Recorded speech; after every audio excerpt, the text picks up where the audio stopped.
Hi,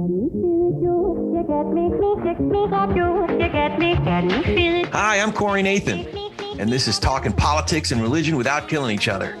Your home for edifying, provocative, and fun conversations among high-profile public figures and regular folks like me. We talk about faith and politics and all kinds of topics that really matter in our culture. So if you're tired of all the screamers out there taking all the oxygen out of the room and you want to join us in taking some of that space back, you'll love talking politics and religion without killing each other. Thanks for spending some time with us. Enjoy today's show. Welcome. We are talking politics and religion without killing each other. I am your host.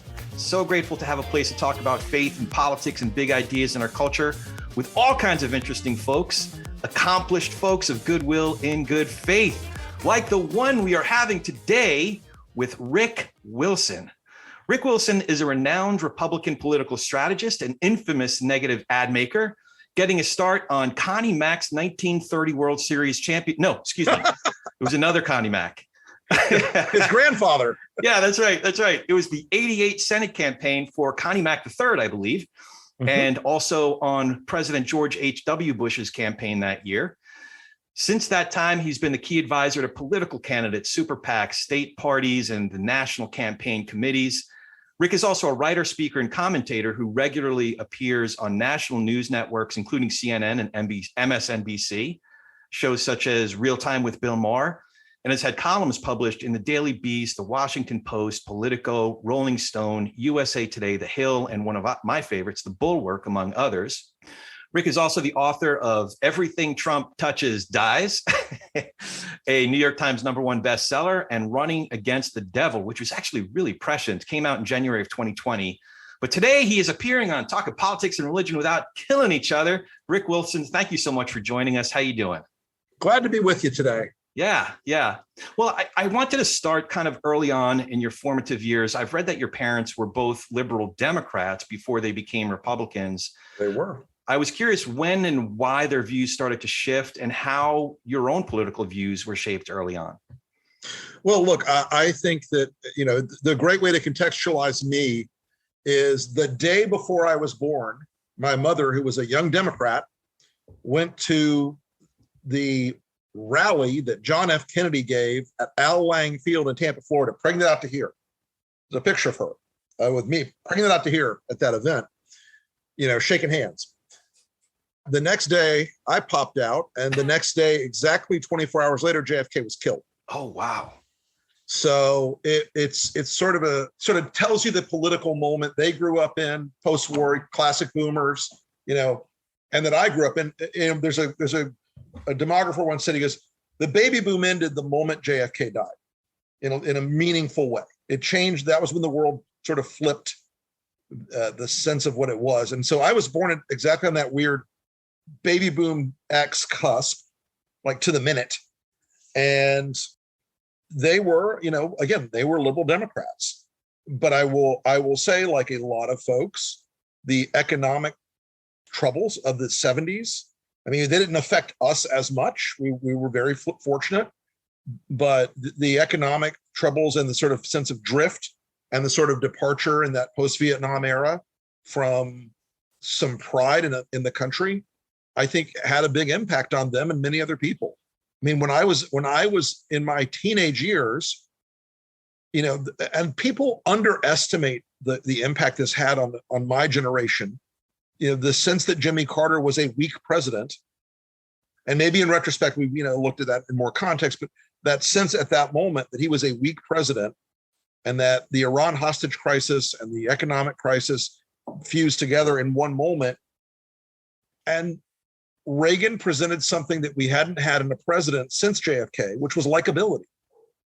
And I think that caught them up in that moment. And then look, they were liberal Democrats in terms of race issues and social matters. My dad was always a fiscal conservative, but back then you had a Democratic Party that was chock full of fiscal conservatives and chock full of defense conservatives. So, I think that shift that they went through and that shift that my generation went through, where the Republican Party of that era became a different creature from the Nixonian image, which, you know, in a strange way, Nixon had been the dominant face of the Republican Party basically since the end of Eisenhower. Through the beginning of Reagan, he had been like the image of the Republicans was Nixon. Yeah. And so, you know, it's a hard cultural thing to be the party of Nixon after you see what happened to Nixon. So that shift in their politics and their ideology was pretty explicable and pretty understandable. Yeah. Now, it makes me wonder, looking back at the most recent DNC in 2020 and seeing speakers like Colin Powell and former Governor Whitman, who was also a cabinet member, other speakers who maybe don't identify, or rest in peace, Colin Powell, but don't identify necessarily as Democrats, but certainly you could say have fiscal conservative tendencies, maybe socially libertarian tendencies. It makes me wonder if that part of the tent, the Democratic tent, is expanding, and given the Republican parties where it's come, if that water is shifting at all, or am I being too optimistic about all that? Well, look, the old rule of politics is you don't win by subtraction, you win by addition. Yeah. I have long contended that, and look, I've done races in 38 states. I've been around the wheel. The idea that this country is largely center right is something I've seen experientially. And I think one of the great down notes of the Democratic Party for them has been this sort of abiding belief that the country is ideologically homogenous. And that if you're going to be a part of the Democratic Party in North Carolina, you have to be exactly the same as a Democrat in Los Angeles. If you're going to be a Democrat if you're going to try to win as a Democrat in Texas, you have to be exactly like a Democrat in New York. And that is a dead end. It's a box canyon for the Democrats because the states are different. They do demand different things of their elected representatives, which is, as a country that is ideologically diverse, it's like the one area of diversity that they can't seem to quite process appropriately. Because God love Beto O'Rourke in Texas, but Greg Abbott is going to beat his head in on the gun issue, and a lot of the people are going to listen to that and nod their heads.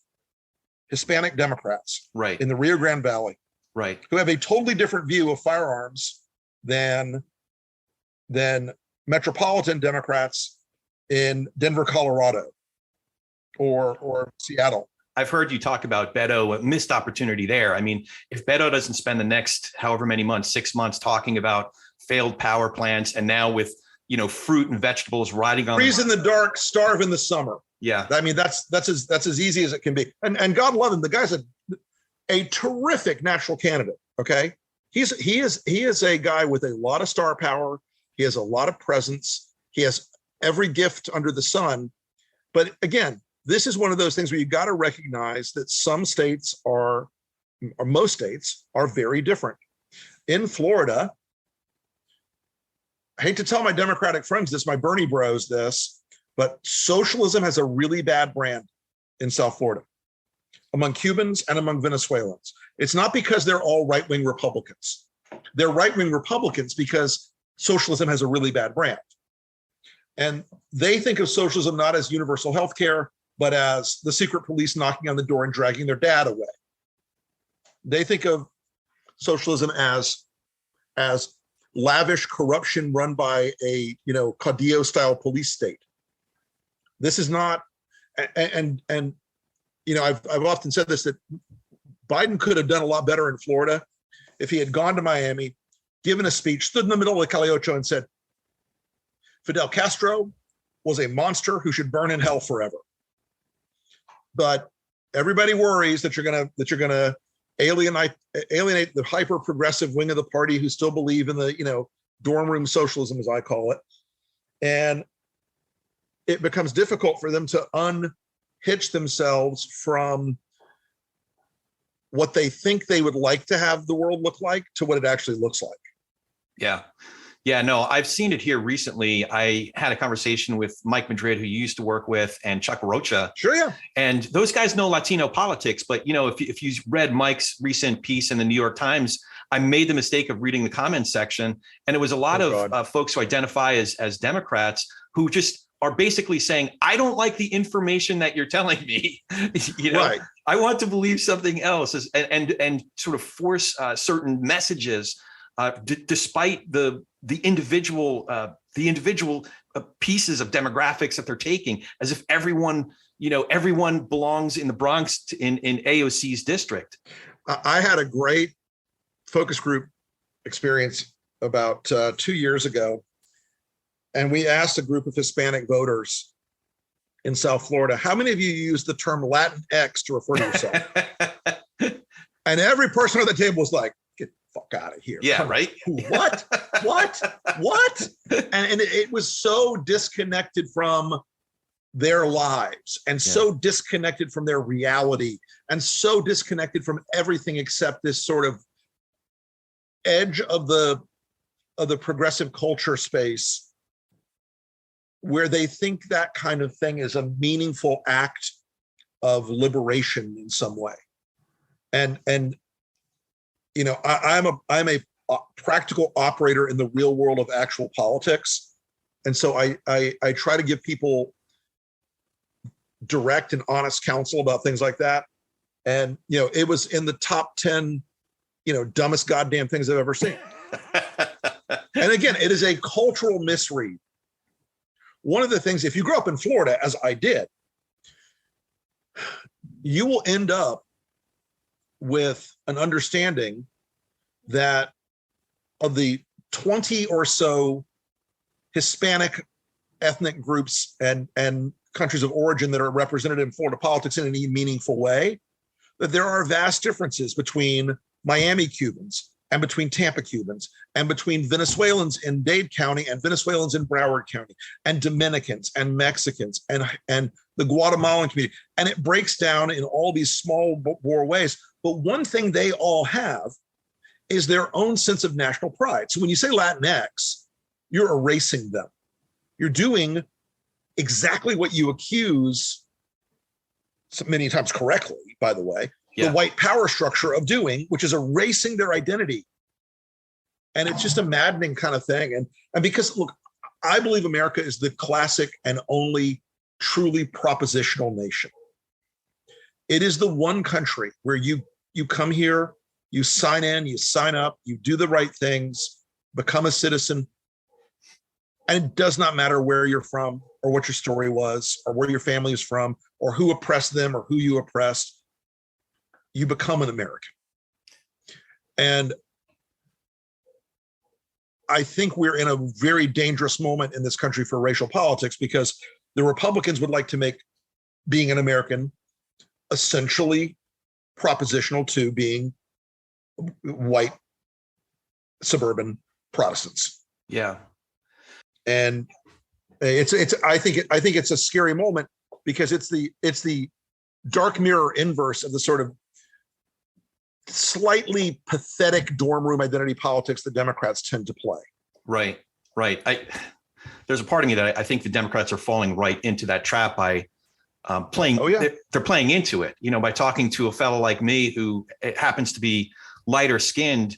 I go to church, and I then get put into a bucket. I find myself being on the defensive of, why do all you people Trump this and Trump that? And I said, wait a second, just because I go to church, it doesn't mean that I'm a white nationalist. I'm a white Christian nationalist. So there is this falling into a trap of prejudice of another sort. But I wanted to ask you a little bit more about your own background. I've heard you say you're a part of the machinery that built the Republican Party of today. So first, if you could define what the hell the Republican Party of today is, and in what ways it's the greatest campaign winning machine in all history. Yeah. So, which you helped build. Yeah. And look at what it got me. No, look, the Republican Party is a culture that a lot of guys in my generation who worked either for or around Lee Atwater and Karl Rove and a bunch of other of the old guard learned one critical lesson from the first time you ever started doing a campaign. Just win. Just win. Get to the goal line. Just win, baby. Nothing else mattered. Nothing else was of consequence. You would be punished for failure only if you didn't try every goddamn thing in the book. Yeah. And so that culture, and particularly in my segment, which was ad making and narrative crafting and the sort of era where the dominant modality of political communication was television. Okay. I mean, look, the dominant modality of politics has shifted over time from essentially the Roman era of electoral politics, which was, flawed, but there was an electoral process up until the advent of radio. We essentially communicated with voters by either direct personal contact or in a limited way through printed material. Radio changed the ball game for 20 or 25 years. Television changed the ball game from, say, 1949 through 2007. Okay. And by television, I subsume broadcast, cable, and terrestrial radio. Okay. Electronic media 1.0, basically. Okay. Now, as we shifted into the digital terrain where campaigns get mediated, and because there was this enormous explosion of outlets and venues by which messages could be transmitted, the good part, cost of production went down, cost of distribution, except in the old systems, went way down. But it demanded faster responses, more agile and smarter and more impactful responses. And the Republicans are better at that than the Democrats are for two big reasons. One, whenever there's an emergent technology, two industries will immediately embrace it: the porn industry and the Republican Party. Okay? I mean this. I'm not kidding. They will immediately jump into whatever technological innovation is going to help them win better. And it is a party, lest your listeners think that this party is full of mouth-breathing bubbas sitting in their moldy trailers. There's a lot of them. It is also full of guys who are PhD behavioral psychologists and math geniuses and stats guys and pollsters and analysts and data folks who have built the largest repository of voter behavior data in the history of mankind. And they use it with enormous effect to raise money, to communicate messages, and most importantly, in this day and age, to cognitively isolate Republican voters from outside information. We used to think we were when I was a younger man. I'm 58 years old now. So in politics, like I'm a million in politics because dog year effect, right? Our team was one of the first to embrace going to do digital editing. We spent a lot of money buying Avid machines back when they were, this highly risky early technology. We jumped into that so we could make more ads faster. We did. We started matching up voter information to our ad strategy in the 90s. And it was still clunky and difficult and, one step up from punch card computers and, but it was something that started to give us greater granularity on targeting ads and messages to voters. The Republican Party does not give a shit about any ideological premise at all. Okay? None at all. You hear a lot about critical race theory. They don't give a fuck about critical race theory. They don't even know what it is. Yeah. What they do care about is that white working class voters hear critical race theory and they think, oh God, those people are coming to get our jobs. they're going to brainwash our kids. When you hear them talk about things like socialism, the average Republican voter, is already deeply in a deep relationship with socialism. They just don't want to admit it. Medicare, Medicaid, Social Security, disability. Now, why did Trump never touch those issues? Why did he say, I'm not touching those things? Even though Paul Ryan had a hard on to do it, every other Republican in Washington at the time was like, "Don't reform Social Security." Trump recognized from the numbers he would be hurting his own voters. Right. He would be cutting into his own base if he did that. And because Trump's not a smart guy, but he has a kind of feral cunning. He recognized that those kind of appeals, where people don't understand them, but do emotionally react to them, are enormously important. Democrats believe, and I'll tell you, one of the origin stories of the Lincoln Project was one night after a debate early in the primary season, Elizabeth Warren trots out to CNN and she says, "This was a great debate. We talked about policy all night and never mentioned Donald Trump." Missed the mark. The elephant, if you will, in the room.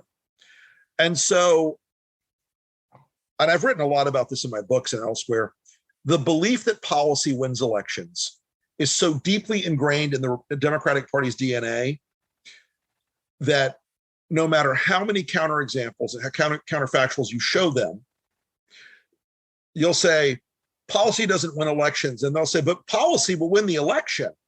No, policy won't win the election. Policy will win the election. And our 600-page healthcare plan is what's going to change the tide of history.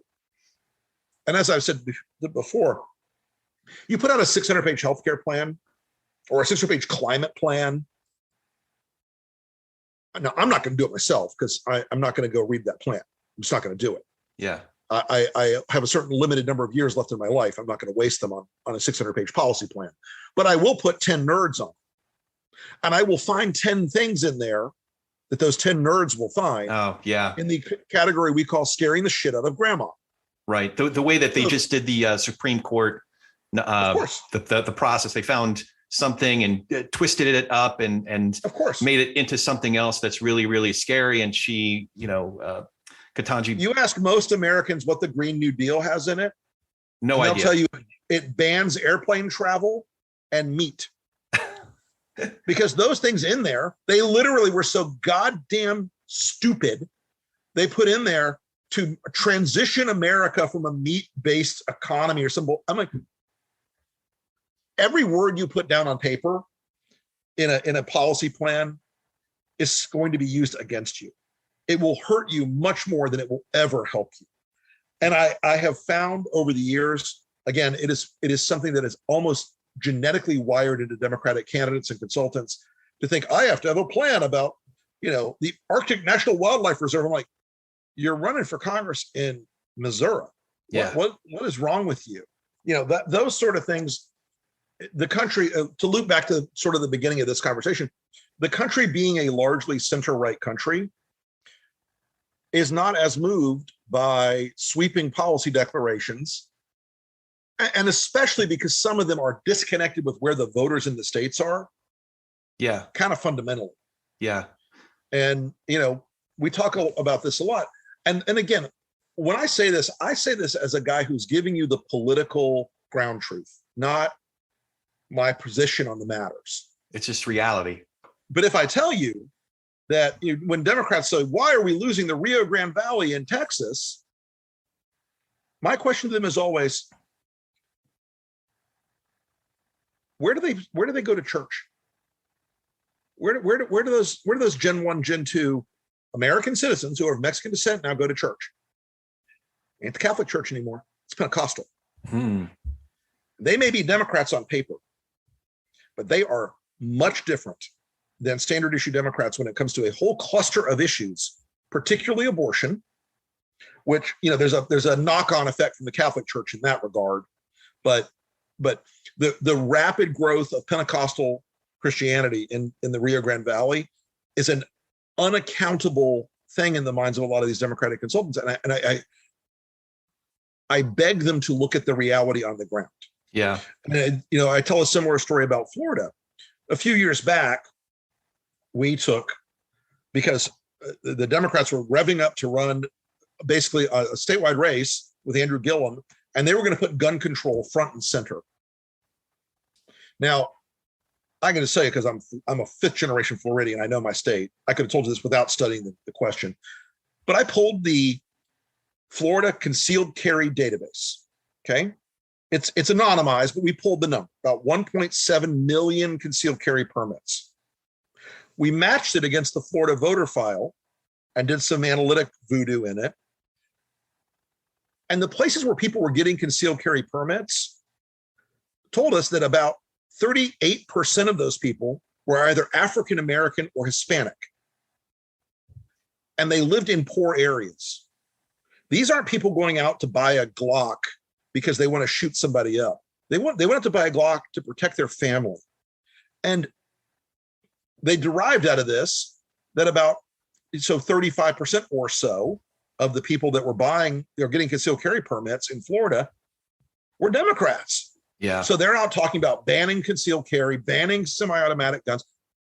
And whether or not that's meritorious, and that's a separate conversation, it's politically disastrous because it gives Republicans a way to go into those communities that they would not have otherwise and go, hey, they want to leave you at risk. They want to defund the police and take your gun. Where are you going to go?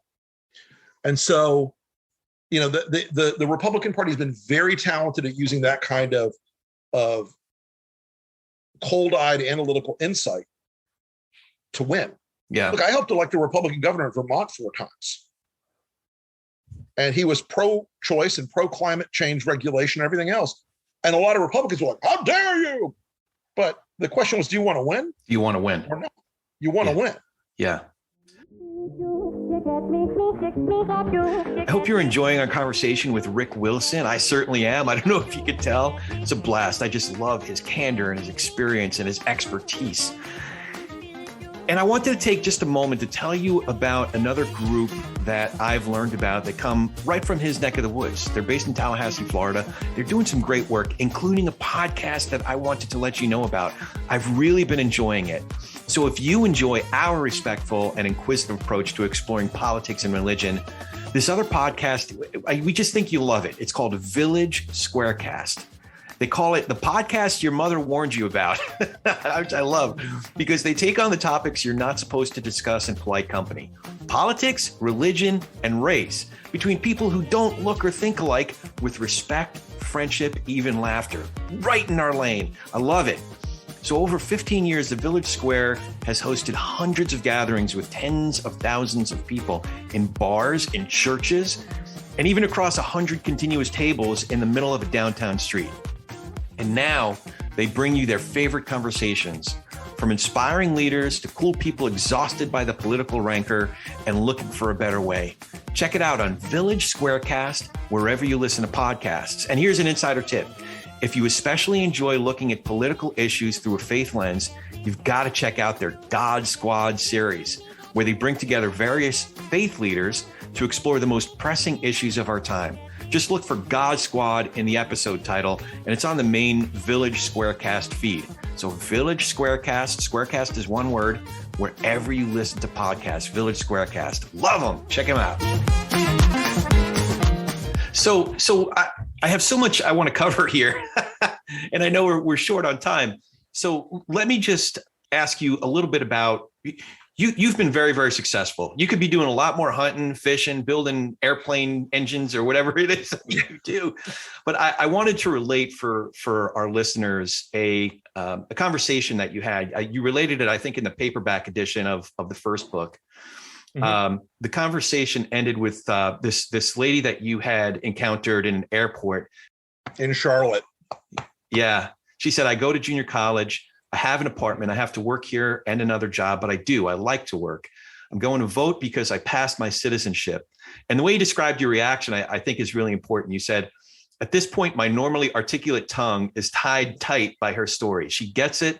She gets out her phone and smiles and says, now I need a selfie with my famous friend, hugs me, selfie, and off walks the best American I saw all that day, greater in soul, spirit, and goodness than the you have an endless way of describing the disgraced ex-president. The Trump was yes. Yeah, the cancerous lump currently at that time occupying the Oval. Yes. So you want to know why I fight? She's why I fight. So can you tell us, so you won 2020, arguably, in 4 key states, that Bannon line, which I want to ask you a little bit more about for the upcoming elections, because you're expanding that Bannon line, but you helped win those 4 key states by less than the Bannon line. So why are you still fighting now? Well, we set out to do 3 things in 2020. Number 1 goal was to beat Donald Trump. We viewed him and still view him as an existential threat to the Republic, for all the articulable reasons, and that people have heard me say them 1,000 times. Number 2 was to knock down some of his enablers. We participated in a total of 11 Senate races. We won 4 of those, which, was a pretty good batting average. I'll take 2 seats in Georgia, Colorado, and Arizona. I'll take those anytime as wins. Would we have liked to have done better in other states? Absolutely. But, our number 1 mission, we spent about 12% of our budget on the Senate stuff. The rest was on presidential voter advocacy. And we went after those enablers as best we could. The third thing was to knock down this authoritarian movement of Trumpism.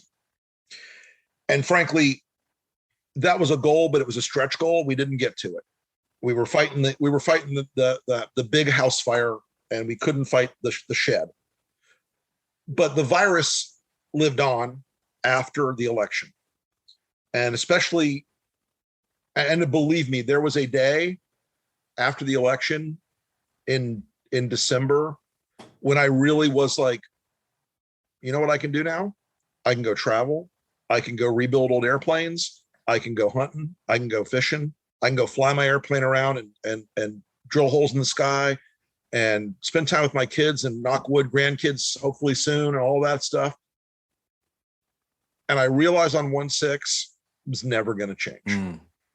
That the political incentive structure that has been built by Fox, Facebook, Steve Bannon and the Republican instrument, and Trump himself, that the transformation of the GOP, it was not a party that was sleeping and waiting to awaken from its nightmare. It was a party that had become the nightmare. And it's what they wanted. 1/6 was their id, walking out on stage and saying, this whole voting and majority rule thing, it's overrated. And I'll tell you why a lot of those Republican senators and House members that day were very scared.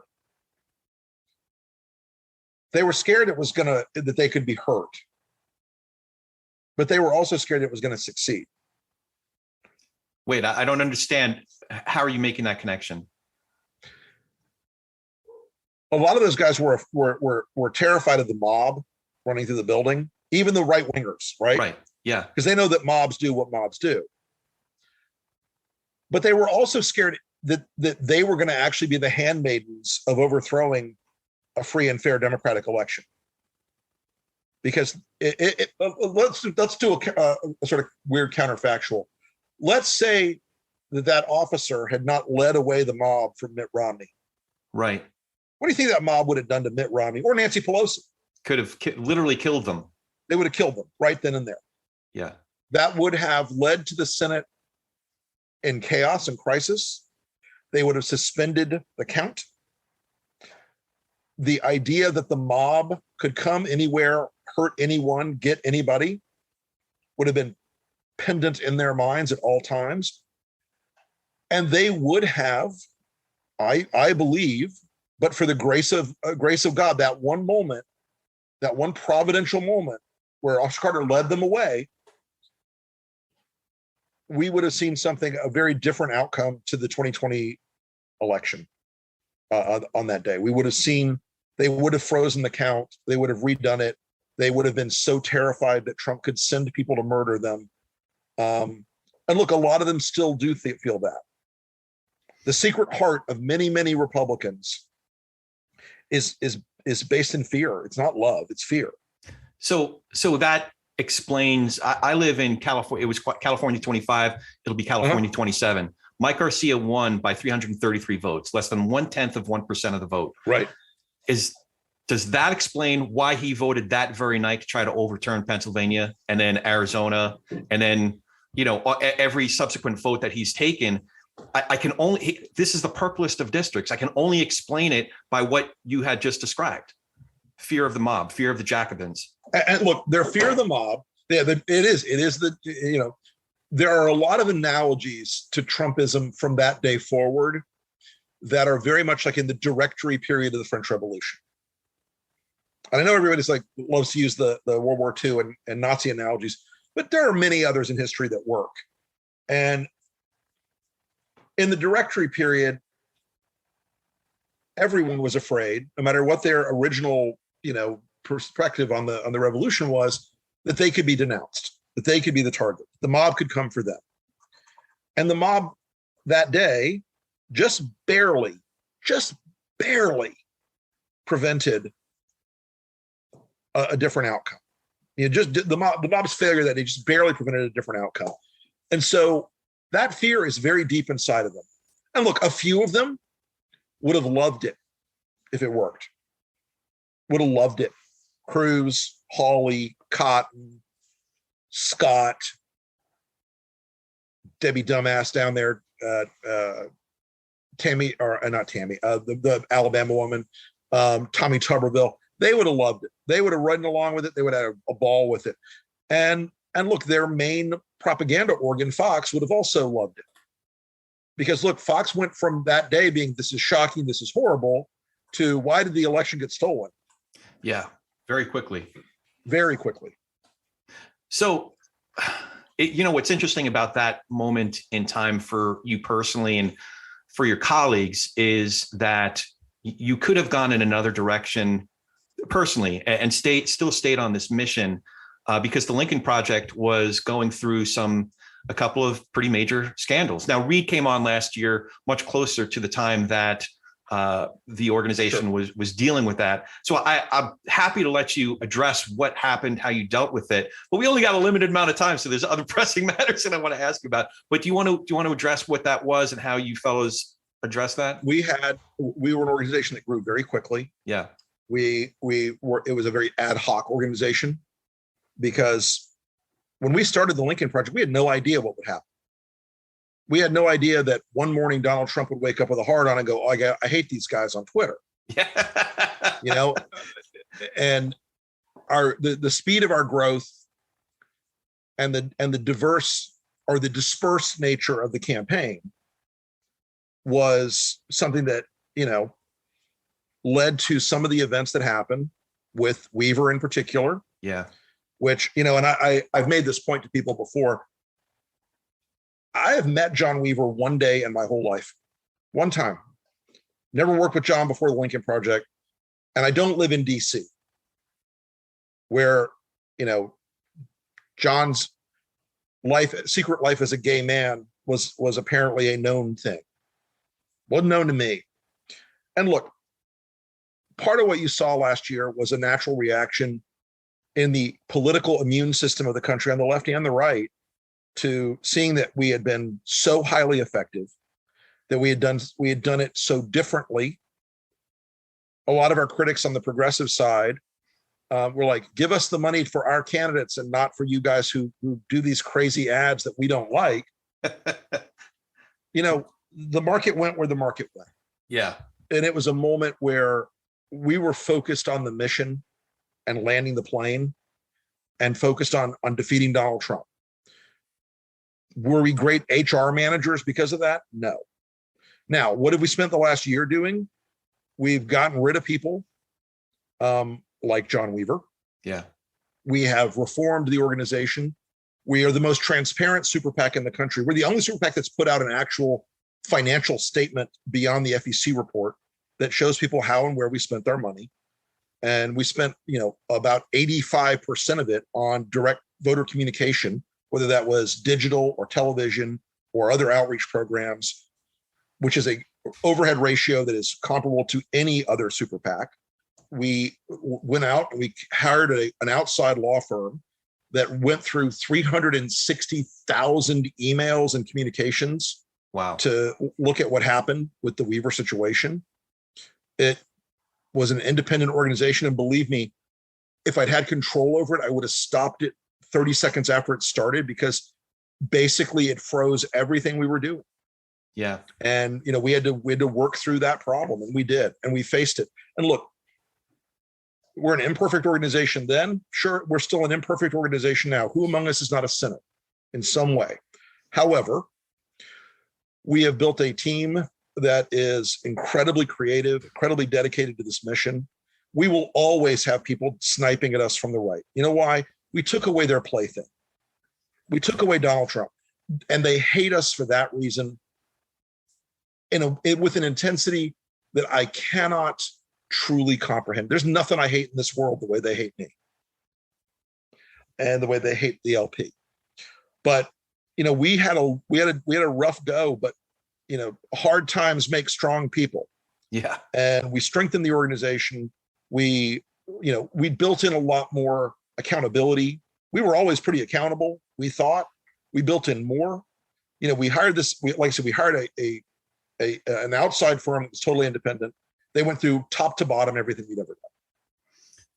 Yeah. Yeah, it was that fellow military background. I forgot his name off the top of my head that did a full audit, and then we had a full audit, and we our books have been gone through, our personnel records have been gone through, our emails have been gone through. We have come out of this. You know, are people going to complain about how we do our work? Fine, let them, but they cannot complain that this organization is somehow corrupt or systemically bad, or that we're, you know, and look, I will tell you this. The attacks on all of us and on our kids and our families that came from the things that were revealed about John Weaver, I would not wish on my worst enemy. Mm. I would not wish on Donald Trump. Oh, that's saying a lot. Because when you spend a lot of time on the Fox space, and you get called a pedophile every single day. Yeah. And you have people confront you in grocery stores or Home Depot or on the street or in an airport, and scream at you, because that culture tells them that everybody who opposes them is a pedophile. It's a shocking feeling. However, it also tells me that the work we do has had such a deep impact that they have to keep up the drumbeat on us. Right. They have to keep up the attacks. And they will almost, I can assure you, if LP is around 20 years from now, for whatever reason, there will still be people on the right who will say, what about this? What about that? You know what? When we make mistakes, we clean them up. We're transparent about them. We put it out there in public. We deal with things that we can deal with. Is it fun? No. But do we have a job that's bigger than our comfort? Absolutely. So tell me about that job. I mean, a lot of folks remember the ad in Times Square. A lot of folks remember some of the stuff that you put out online. Really effective, especially effective at bugging the crap out of Donald Trump and his kids. I mean, people think that is a superficial thing, but it is not. Because we identified as one of the critical valences of the Trump organization his psychological weakness and distrust of any member of his staff who was making money, or who was getting more famous, or who was in the spotlight, or who he didn't have complete control over. We pushed those valences in order to make him do things that hurt his campaign. Yeah. So when we do ads that are what we call audience of one, people are like, well, you should be spending $40 million in Wisconsin. Well, if I spend $20,000 making an ad and $15,000 putting it up in Mar-a-Lago, and he fires Brad Parscale as campaign manager and paralyzes his campaign for 4 weeks, I'll take that ROI anytime. All day, every day. Anytime. Now, a lot of things that people didn't see. Look, the Lincoln Project's media operation is like an iceberg. Up on the surface, you see all the viral ads, the hot, wild, million-view ads that people go, oh my God, did they really do that?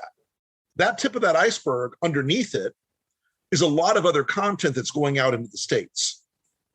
and it's going after the Bannon line voters. And for folks who don't know what the Bannon line is, Steve Bannon, who hates us with a robust passion, and the feeling is mutual. And by the way, tell me why, just while you're talking about the Bannon line, why do you see green shoots there? Why is it going from 3 to 8 to 8 to 11? I think you said. I'll tell you right now. Okay. Sure. I'll tell you right now. So Steve said, if they can take 3 to 8% of the vote from Republicans, Trump's going to lose. And we were like, okay, challenge accepted. Hold my beer. And so we went after in the States. So a lot of our ads that folks didn't see on the national, viral, news media coverage and social media coverage, were talking to suburban voters in Brown County, Wisconsin about COVID.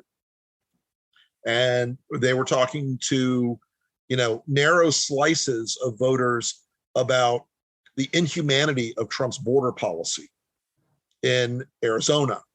And so we went out there and we used a scalpel to carve out little audiences and hit them with media. And again, a lot of it's stuff that folks haven't really paid attention to or seen because it was digital outreach. And that Bannon line of 3 to 8%, weirdly, the way we're modeling it right now is slightly expanded for 2 reasons. The first is there's a cluster of issues that the same demographic of voters in the Bannon line are more sensitive to than straight MAGA voters. They don't like the LGBTQ stuff that they see in the States. They don't like the violence of the 1-6 folks. And there's still a meaningful number of Republican women who are pro-choice. They tend to be much more affluent. They tend to be more educated. They tend to be 40 plus, but they're out there and they're real. And so offsetting the old Bannon line number with a little bit of extra squeeze here, we think that there are some more addressable targets in the 2022 cycle than there were before. Now, is it a movement sufficient to break the back of Trumpism more broadly? No, of course not. But it is a movement where we're going to offer them a temporary harbor to say, listen, you're a good person. We know you don't agree with this stuff. You don't like the LGBTQ stuff. You don't like the book banning. You don't like the cruelty. You don't like the crazy QAnon stuff. You don't have to marry the Democratic Party. You just have to stay at the Airbnb, as Reed likes to say. And so we think that list that window has grown a little bit, not tremendously, but a little bit. The hard Republicans are harder than they were than ever before. And some of the growth in the hard side has come out of the middle, and some of the growth on our side has come out of the middle. The middle's getting scrunched. So are you as pessimistic as the prevailing wisdom seems to be about the Democrats losing the House, or do you see things that other folks aren't talking about? Big thing that folks aren't talking about, as my colleague Joe Trippi points out, is redistricting went a lot better, knock wood, because of Mark Elias and a lot of legal pros who really laid in on it and really worked hard to ensure that we didn't get as shafted as we could have been on redistricting. So that gives us essentially a pretty even playing field going into 2022, just on the mechanical voter registration splits in the districts. The Democrats have a window of time still, probably for another 60 days, where if they move quickly and smartly, we can do some things that lower gas prices quickly, because that's something voters get every day experientially. They feel it. If you have to fill up your car to go to work, you're pissed about it. Yeah. You see it every day. And by the way, no bullshit infrastructure plan and no healthcare plan and no job training plan is going to make you not pissed off if you're a suburban mom slapping, $120 into the family truckster. Yeah. You're going to be angry about it. And there's still some time to do that. And the Republicans are picking in the primaries some of the most edge case folks under the sun. And that's going to be a blast. I mean, look, in Georgia, the Republicans have gone all in on Herschel Walker, who is a guy with and I mean this without, I'm not being facetious here, Herschel Walker has serious mental problems. He has tremendously serious and dangerous mental problems. And I wish he would get help. He's not getting help in this race because the MAGA imperative of Trump liking Herschel Walker outweighs everything else. J.D. Vance has a good shot now of picking up the Ohio nomination. The more the insanity rises, Dr. Oz is in play in Pennsylvania. The more the insanity rises, the easier it is for groups like ours and for Democratic candidates to talk to voters that are in that Bannon line area, to talk to voters who can be reached, who can be touched, who can be communicated with, who can be given a rational perspective on why just this once sit this one out, or just this once pull the trigger for a Democrat. And there will be a portfolio of issues varying in the states on how to do that. And Democrats can also choose not to play the culture war battle. That's the final point I would make on that. They can choose not to be dumb about culture war. So selfishly, I got to ask, I think you have about 25 House races on your list. I'm hoping that California 27 is on that list. We're thinking about California 27. Okay. All right. We've got an eye on that race. Okay. I'm not promising you we're going to spend anything eye-popping there yet. Yeah. But we will be watching for the breakout critical House races in the country. And that is one we've got our eye on. Well, I was trying to just a little inside baseball here. My good friends are folks that you worked with to create a lot of those ads. I come from the entertainment advertising industry, a lot of whom donated to Lincoln Project and donated time and talents to Lincoln Project in the last election. So I'm talking to them about getting involved in their neighboring district here. So last question is, you got it. Do you have any questions for me? You know what? I really like the concept of the pod that you're doing. I think it's got a, we didn't touch a lot on faith stuff today, but I do think that underpins a lot of both the strengths and the weaknesses of American society right now. And I think talking through it, as famously argumentative as I am, I think people still want to talk through things sometimes and not just, scream louder.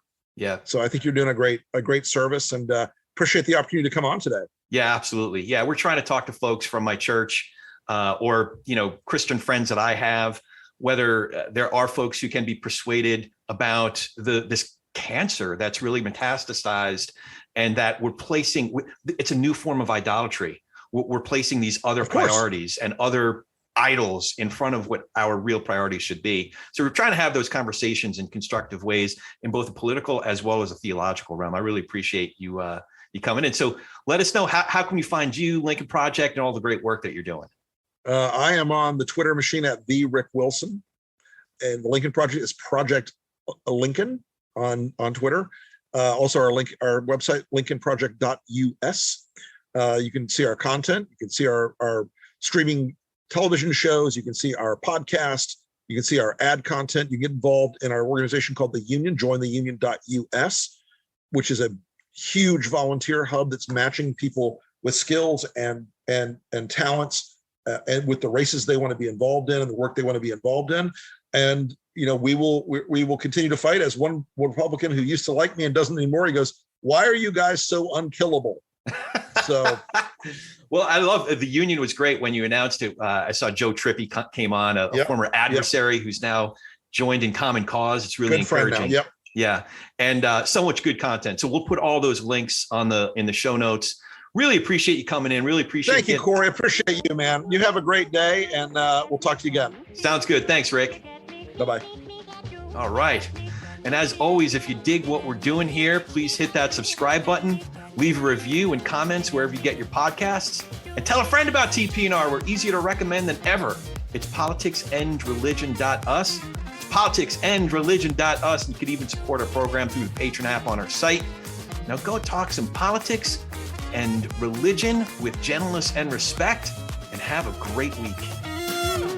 Thank you for joining us today. If you dig what we're doing here, it is super easy to follow us. You can go to our site, politicsandreligion.us. That's with the "and" spelled out, A-N-D, politicsandreligion.us. And we're on all the socials at TP and R Pod. TP and R Pod for Talking Politics and Religion Pod. And here's a big way you can support us. by becoming one of our patrons. You can even become a producer or executive producer of our program and have a lot more say in who we bring on, the kinds of questions we explore, or just help us keep the lights on. But mostly, we really appreciate you giving us a listen. So for the whole team here at Talking Politics and Religion Without Killing Each Other, thanks for hanging out with us. We'll be back in a few days to do our little part in Tikkun Olam.